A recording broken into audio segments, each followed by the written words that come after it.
Hello there, I'm Ariana Hunter, real estate broker for Su Casa, Su Castillo, and in today, the credit segment, we're going to be talking about the two important dates that you need to know on your credit card, your closing cycle date or your statement closing date, and your minimum due date.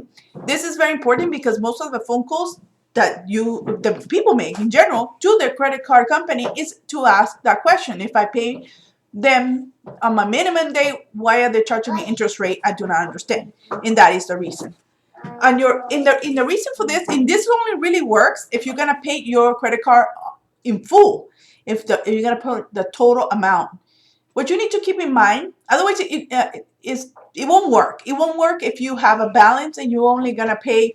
If you have a $200 balance and you're paying $100, you're really paying interest on those $100 that remaining anyhow. So that is not really works out well for that. It works well if people pay off their credit card in full. For example, you used $100 and you're gonna pay them off, but you don't want to pay interest on those $100. Then the way to do it is on your statement. You will see. Let me see if you can see it here. There you go. This is where you're gonna need to look for.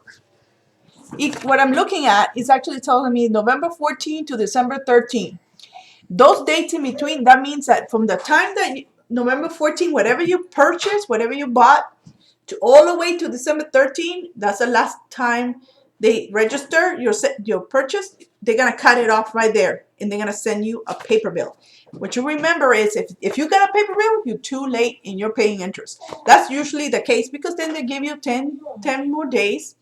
In addition, so it adds up about 20 more days, really, because they give you 10 days grace period for you not to pay the minimum, so you don't pay late and you don't incur late fees. But that doesn't mean that you're not paying interest. It just means that from that period to that period, they cut it off and they add whatever you purchased in your interest to those purchases.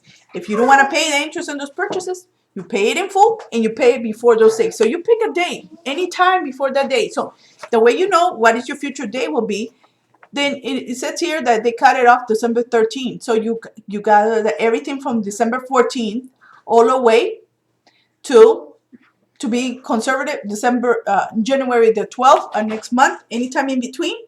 You could log in to your computer and to your account and take a look, and you kind of know how much you spend. If you see the total amount, then you just pay it before you ever receive a statement, and that way you won't be paying interest on your purchases. But again, this only really works if you're gonna pay all the purchases at once, and not just if you're carrying a balance, that balance is carrying interest as well.